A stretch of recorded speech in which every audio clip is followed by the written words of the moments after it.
We were looking at slavery. And last time we looked at slavery in its origin in Africa, what precipitated it, a bigger picture of slavery than most Americans have any concept of. And now we're going to move more specifically to slavery in America. We began that last time. We saw that there was a major invention that was designed in order to help the slaves, but in fact made slavery more profitable. And what was that? The cotton gin. Invented by Eli Whitney. This chart shows us the growth of slave labor from 1800 to 1860. The Industrial Revolution, with the new mechanization it brought, resulted in an explosion of manufacturing in New England. In particular, textile mills appeared, creating a greater demand for the product of cotton. So you can see the tremendous growth from 1800 to 1860 of slavery. Now, at the same time, we have a lot of growth of free people too. So in reality, the slavery growth is not really more than the growth of free people, but it is growing itself as a part of the population. Prices for cotton went up as the demand went up because the textile mills wanted more and more cotton in order to make clothing. People were demanding more and more, and so cotton becomes something that they can make a lot of money from in the areas where they can grow it, and of course where they can grow it is in the South. So this new incentive for cotton caused more people to raise it in the only place where it would grow in the United States. English demand for cotton for their own textile mills had already created a demand for the crop and began a kingdom of cotton in the South. We've already talked about the invention of the cotton gin, which made the production of cotton profitable on a large scale. Planters then turned to the large farm or plantation and the use of slavery as the most productive way to produce a lot of cotton. The more cotton you can produce, the more money you can make. So the demand for cotton, combined with the means by which growing cotton could be very profitable, created a demand for slaves. By this time in the North, slavery was almost entirely non-existent because it just wasn't profitable. It just wasn't economically feasible. There was no great way to use slaves in the North that was more efficient than just hiring people to do what you wanted done. I want you to see what happened here in the United States as we proceed toward the conflict, and then we'll come back to look at slaveholding itself. So it becomes an issue between the southern states and the northern states because the northern states, being that they are not using slaves much, have developed a moral antipathy towards slavery, and so we see that there have to be a lot of compromises that are brought about because there's a need, especially in the Senate, to keep things equal. Now, in the House of Representatives, the population of the North is growing so rapidly that the South is way behind in representation in the House of Representatives. So the only chance they have of representing their perspective is to keep things even in the Senate. And so whenever a state joins, and of course more and more people are moving out into the Western territories and making states, you know, these are states that have come into the Union, and these are forming into states. And as that happens, there is a concern about keeping a balance in the Senate.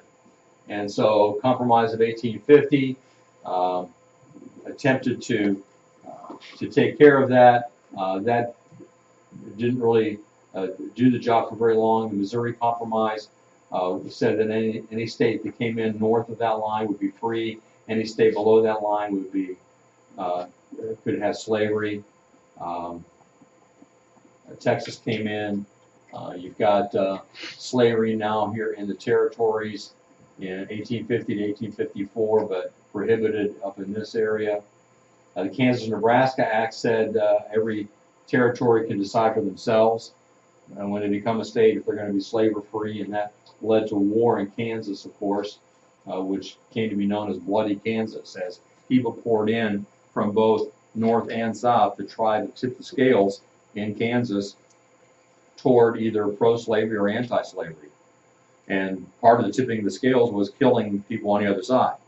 And so, you'll read about some of that in the book if you haven't already. So in 1854,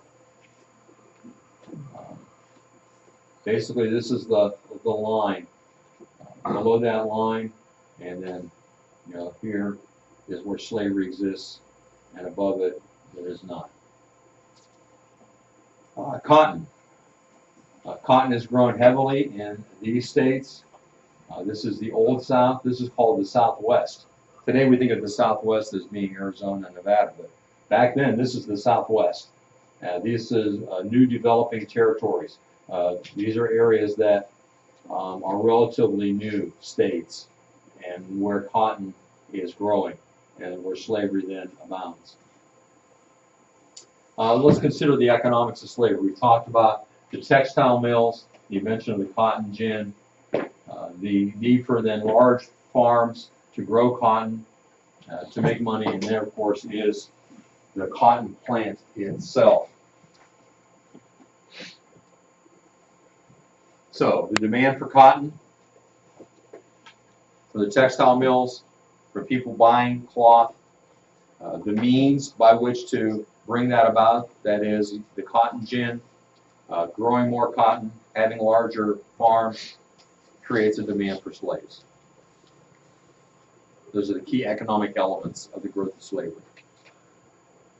So remember that. Demand for cotton plus the means brings about a demand for slaves. Now let's take a look at the Southern slaveholder, because I think there are a lot of misconceptions among people concerning slaves in the South. The slaveholder was not the typical Southerner. We think of that. We think all the Southerners owned slaves, but that's not true. According to statistics, more than 75% of Southerners owned no slaves. Not usually what we think, right? 75% had no slaves at all. In 1860, that amounted to 1.5 million families that owned no slaves. Slaveholders numbered 384,000. So that's the total number of people in the South that owned slaves. Not the picture you see in the movies and on television, right? You got to get the idea. Everybody had slaves. 20% of that number owned one slave. 67% owned less than 20 slaves. And less than 1% owned 100 or more slaves.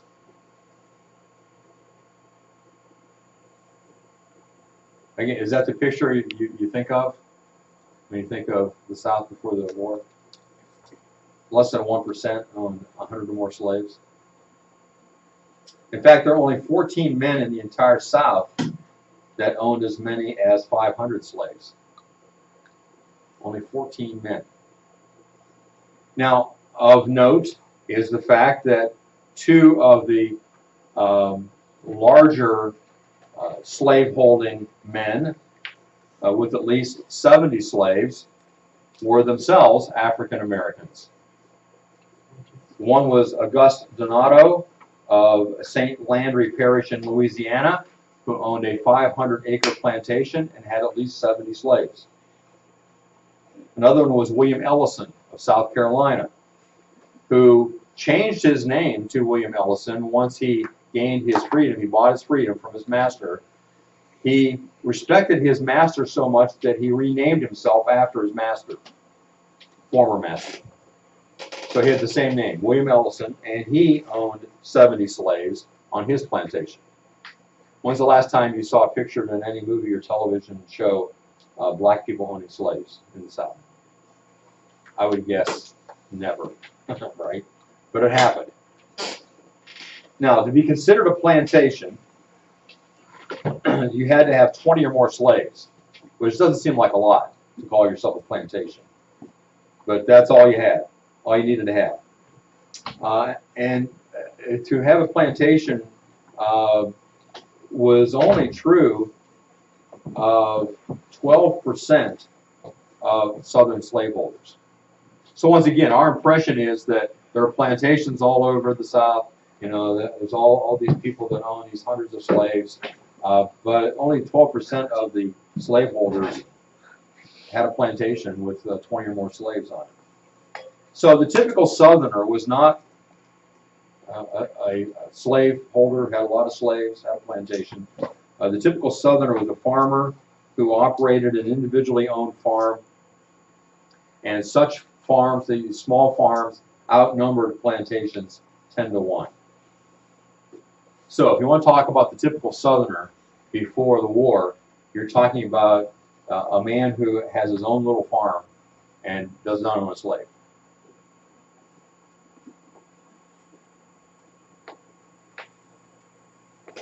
Although the plantations may have played a small role directly for most Southerners, that is, most Southerners really had nothing to do with plantations. The slaves on those plantations, those few plantations, did produce the surplus for the South. So they were extremely important, those few plantations that did exist. The production of cotton through slavery paid for all the imports coming in to the South and supplied the capital, the money, to provide the maintenance of the culture and civilization of the South. Because in the South they had very little manufacturing, they imported everything. And so that was made possible because of the slavery that did exist, especially on those few plantations producing cotton. 53% of slaves were held in parcels of 20 or more. And over 75% were held in parcels of 10 or more. These concentrated units of slaves were important in the economy, for they could produce a marketable surplus.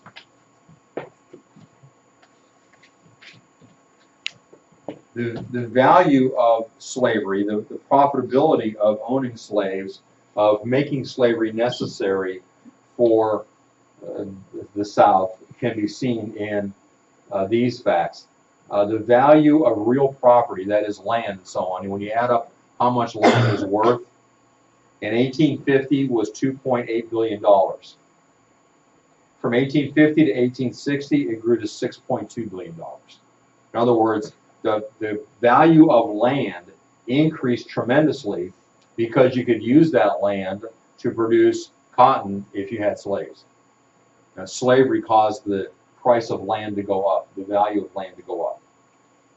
The Panic of 1857 created suffering in the rest of America, while the South was untouched because of her sound and prosperous economy, largely due to slavery. The price of slaves was high. Prices rose because of the demand, because they needed labor on these farms, and with them money was to be made. Demand was increased even more since Congress had outlawed the importation of slaves. So the only slaves you could get were slaves that were already here, or slaves that were produced by slaves. So all slaves had to be homegrown. The value of slaves doubled between 1850 and 1860. So to buy a slave was to make a big financial investment. And so because of that, plantation owners were always in debt. The only way to make money was to borrow it, use it, and ride the economy and hope that you can make some money out of it and pay off your debts. And you keep borrowing and investing. It's the only way to keep from going under. So they kind of got themselves into a vicious cycle of borrowing, making money, repaying it, borrowing, and so on. Borrowing to get land, borrowing to buy more slaves, and so on. All right, so that's the picture of slavery. An essential part of the economy, and yet not something that, other than the overall effect on the economy, had any direct effect on individual people, most individual people in the South. You know, or at least as far as the owning slaves, they just, like I said, 75% of them own no slaves at all. Now, the thing that, and I would contend that when we talk about slavery, we really need to divorce the slavery that we experience in this country from slavery historically. In Bible times, for example, there are many people that are mentioned as slaves, and a lot of times in a very good way. Who can you think of in the Bible that was a slave? Can you think of anyone?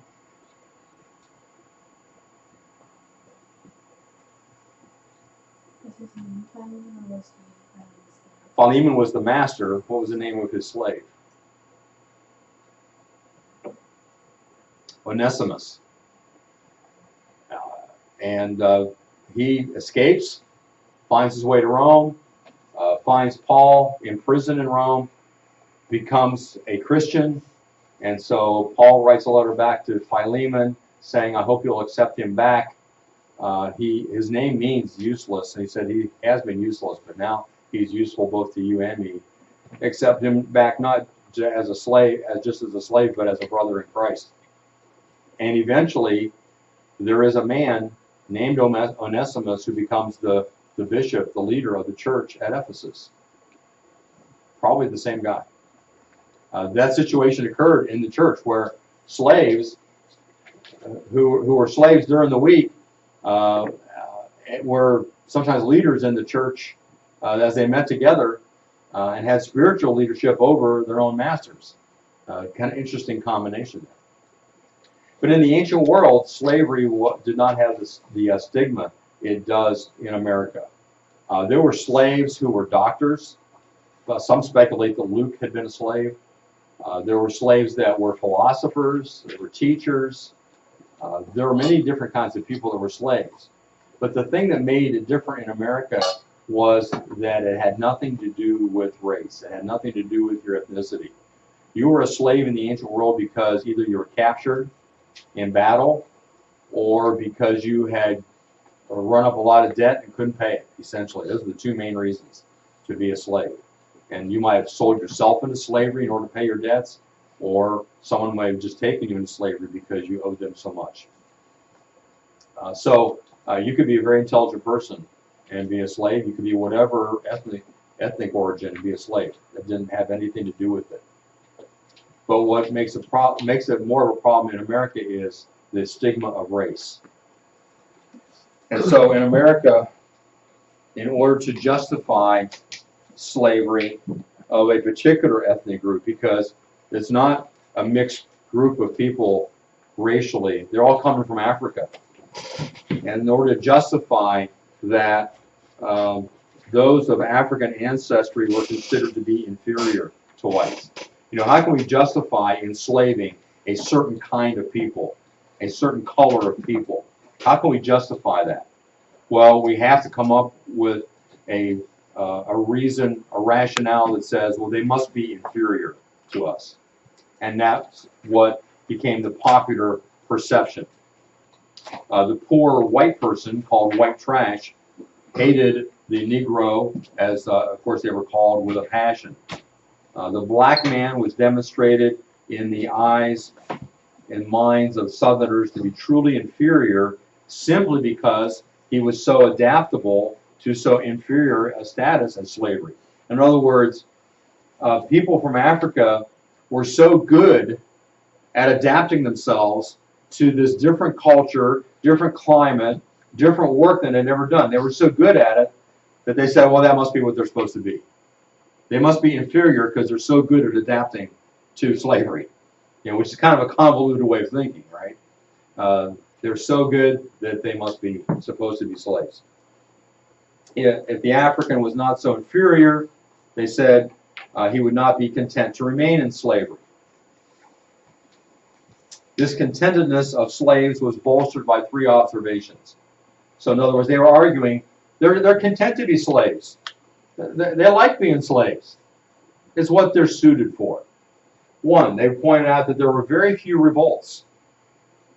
Very few times did the slaves rise up in revolt against their masters.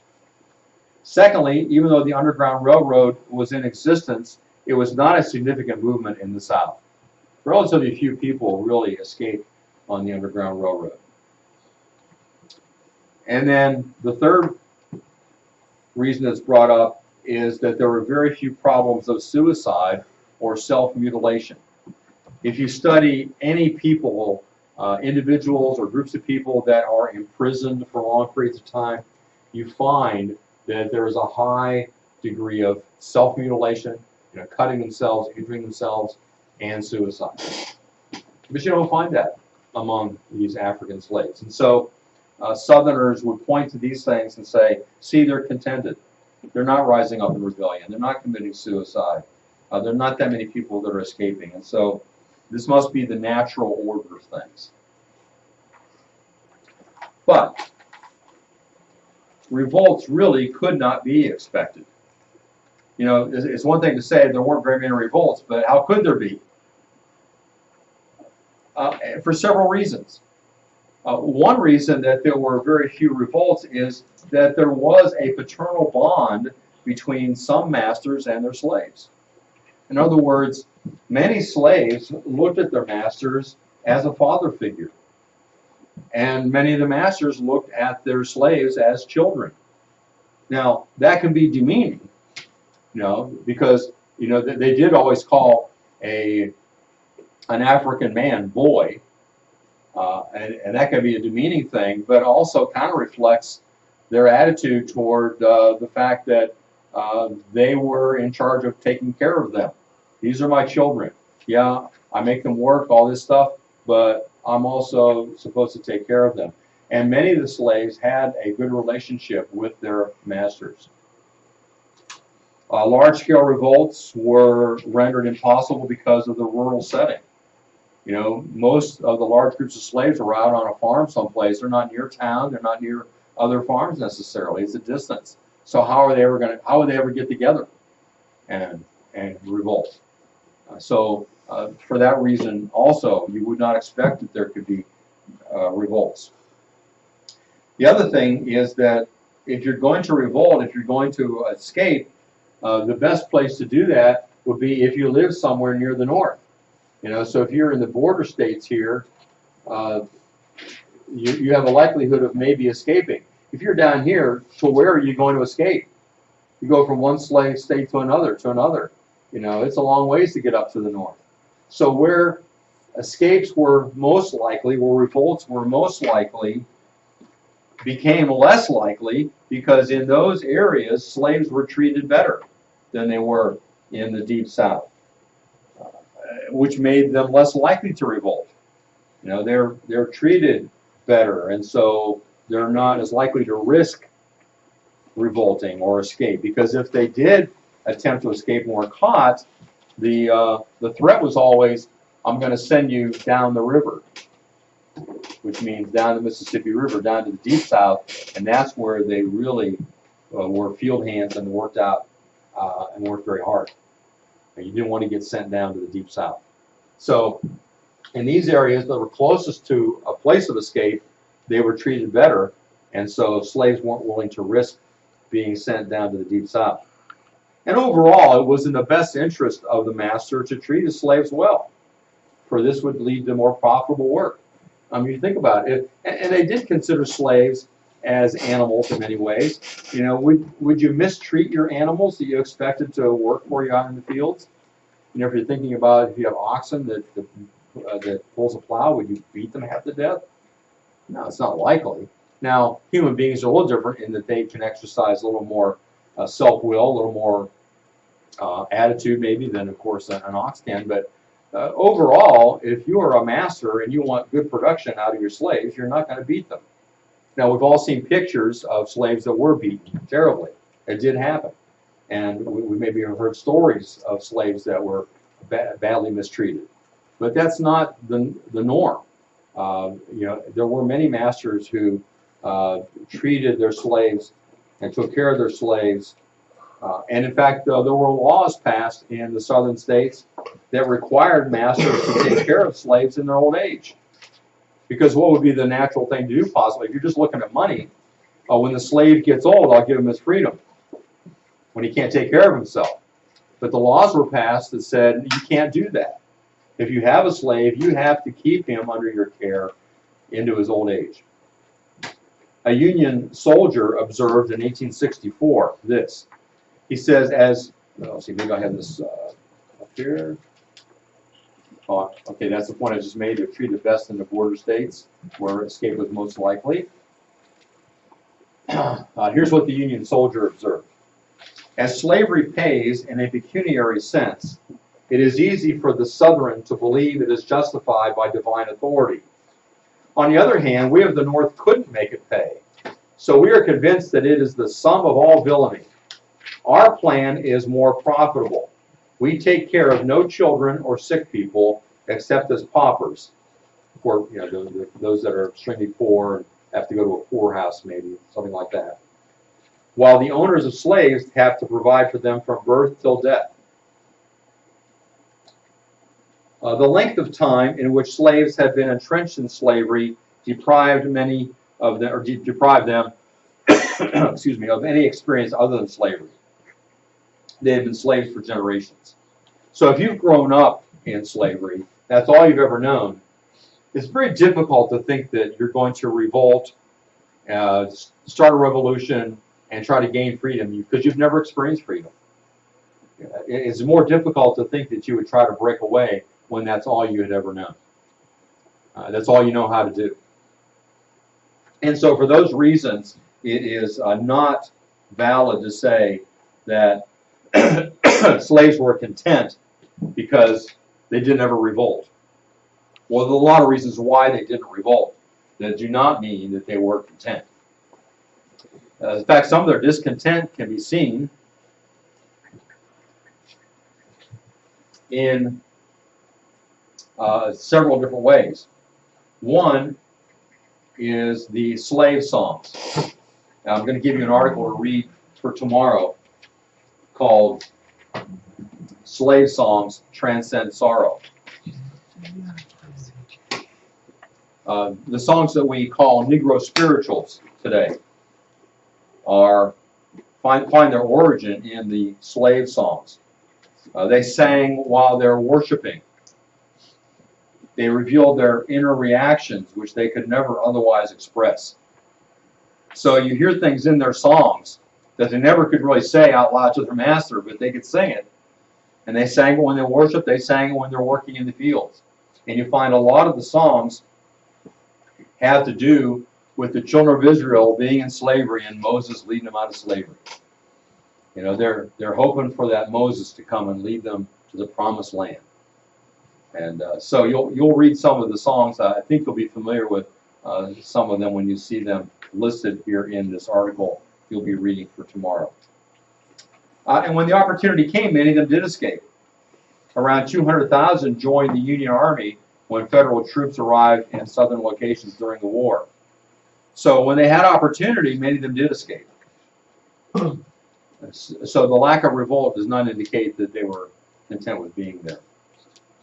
Next, the awe and reverence shown to the great emancipator Abraham Lincoln is demonstrated by naming their children after him, etc. So there were a lot of children named Abraham, and a lot of slaves took the last name Lincoln. Although you still wonder why so many of them also took the names of Washington, Jefferson, and their own slave masters. When they had a choice of a name, oftentimes they picked their master's name. So there's that element as well. And there were some revolts. The most famous of them was led by a man by the name of Nat Turner. Nat Turner was a preacher on his plantation. Now, some plantation owners allowed the slaves to have their own church meeting. Some of them allowed them to come to the church that the white people came to. They had to sit in the back or in the balcony. Some masters didn't like their slaves embracing Christianity because they knew that would give them a desire for freedom, and so they had to meet in secret. Sometimes these slaves met out in the woods in secret at night, not singing too loudly so that the master wouldn't hear them. So it varied from place to place. But Nat Turner was a local preacher, seemed to get along well with his master's family. In fact, had a very close relationship, it seemed, with his master's daughter. But one night he gathered some other slaves together and went into the master's house and killed them all, including the little girl. And then went on a rampage from plantation to plantation, gathering more and more slaves until finally they were hunted down by a local militia, local army, and were captured. And he was executed along with others. A very interesting story, though. There's a book written about it called The Confessions of Nat Turner. If you're interested in this, I suggest that you use that for your reading. So there were some revolts from time to time. But what that did was kind of counterproductive because it caused the slave owners in the South to become even more protective. And whereas prior to Nat Turner, there were many masters that taught their slaves to read and write. After Nat Turner's revolt, many states passed laws against teaching slaves to read and write because of the fear that if they can read and write, they can communicate from plantation to plantation and can bring about another revolt. So even that revolt worked against the plight of slaves. Now there were masters in the South that secretly did teach their slaves to read and write anyway. They went against the law knowing that they could be arrested for that. So a lot of things are happening. You know, the thing we have to be careful about any time period, any people, but especially this because there's been such a broad brush painted of the South, the antebellum South, the South before the war, is to understand that they're individual people and many individuals acted very differently from one another. And so if you've read Uncle Tom's Cabin, you know that there were people like Simon Legree, who was awful, you know, who beat the slaves. But there were others like, I can't remember the guy's name, the French man who owned slaves, who was very kind to the slaves and tried to help the slaves. And even the one young lady who was very rebellious, his sister, tried to work with her to get her to understand Christianity. So there's a wide gamut, even in that fictional book, and certainly in real life as well. All right, let's next look at the status of the slave.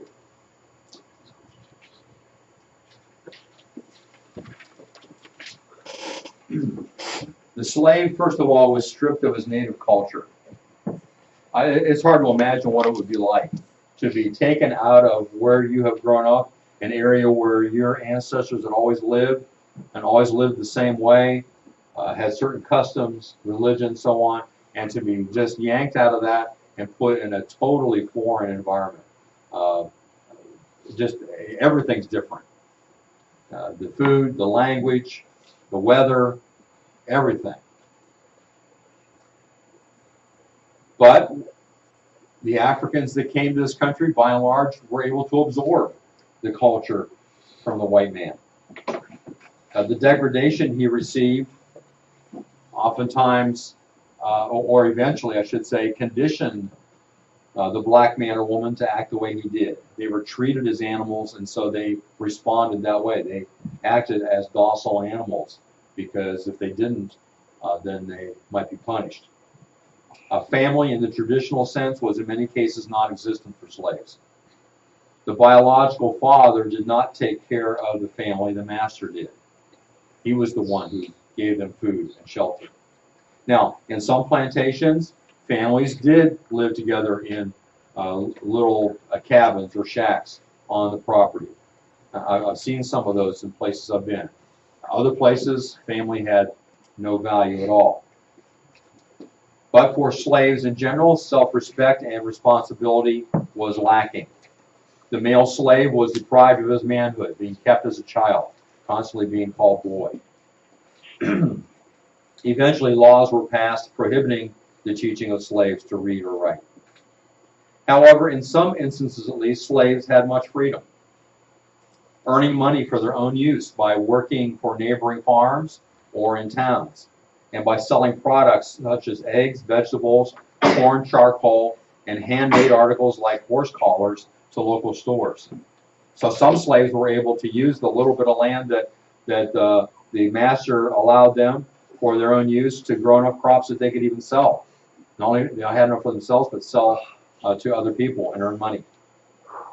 And records show that in these stores where slaves were able to purchase things, that they bought snacks, they bought luxury clothing items, knives, gunpowder, and percussion caps.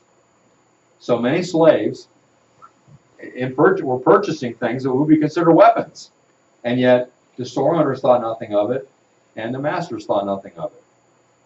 In some cases, in some places.